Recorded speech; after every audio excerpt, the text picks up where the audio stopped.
मधेसका युवाहरूले के चाहेका छन्? किन योभन्दा अगाडि के लहले भनिन्छ संहिता चाहिँदैन।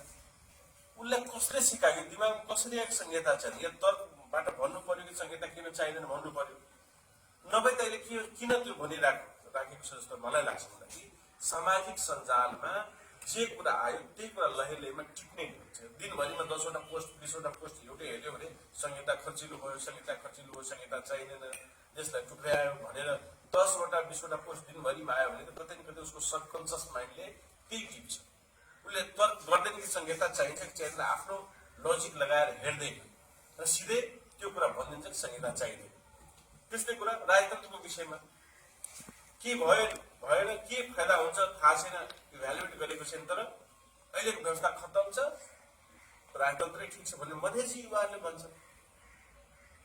अब यो भ्रम कसले चिन्यो? सामाजिक सञ्जालमा जे कुरा आयो त्यही कुरा लहेलेमा टिप्ने हुन्छ।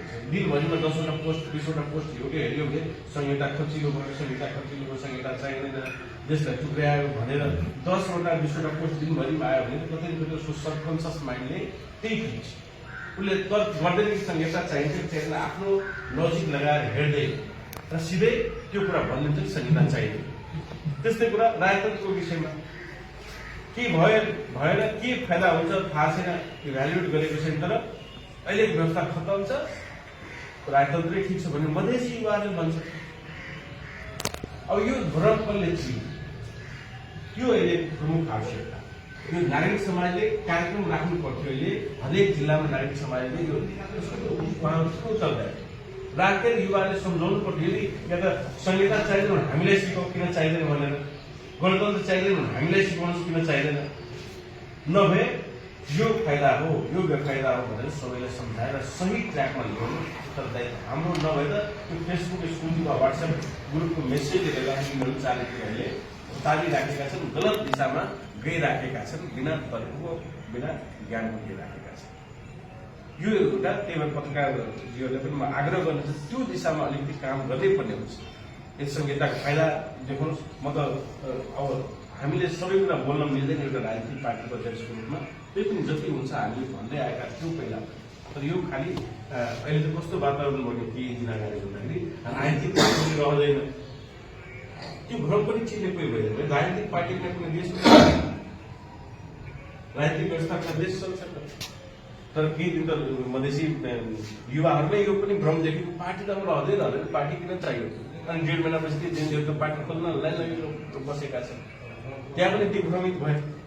म तपाईँलाई भन्छु सिराको घटना, त्यहाँ तपाईँहरूले हेर्नु होला युवाहरू सैकडौँ सङ्ख्यामा जम्मा भइराखेका छन् र शपथ के पाइराखेका छन्, म कुनै पनि पार्टीको सदस्य आजीवन लिने छैन, सदस्य रहने छैन भनेर शपथ पाइराखेका छन्। अब यो सही कुरा हो कि गलत कुरा?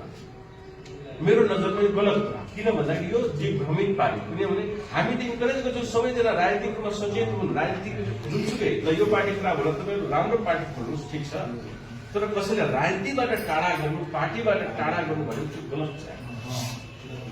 त्यही भएर त्यो सचेत चेतना कसले फैलायो? अब उसले शपथ आगोमा हात हाल्ने शपथ खाइरहेको छ, उसले त अब जेएनजी पार्टी पनि खोल्नु भएन, पार्टी पनि खास दर्ता गर्नु भएन।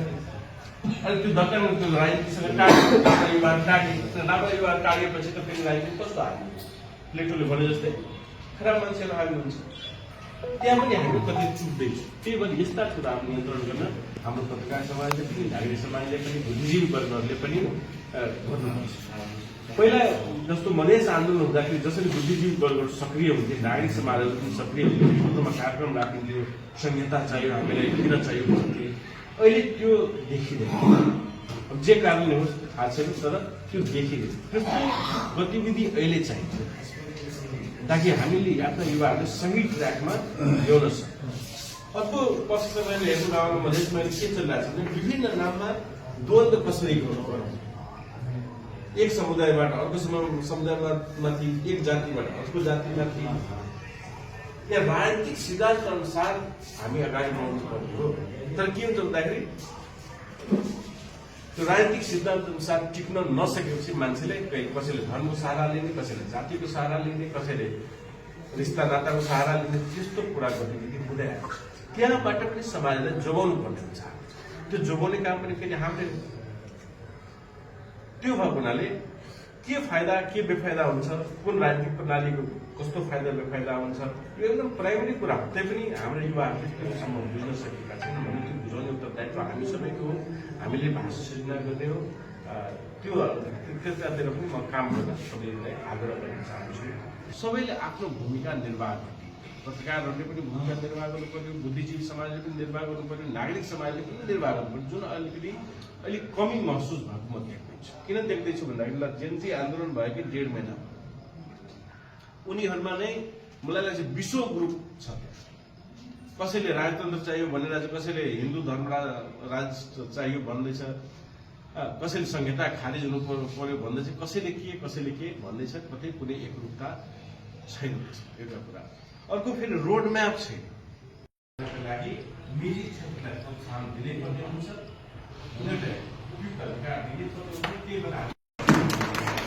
न कहीं जनमत पार्टी सरकारको हम आसन ग्रहण गर्नको लागि व्यास मञ्चमा पत्रकार महासंघ के अध्यक्ष यतिको हम उनको आसन ग्रहण करे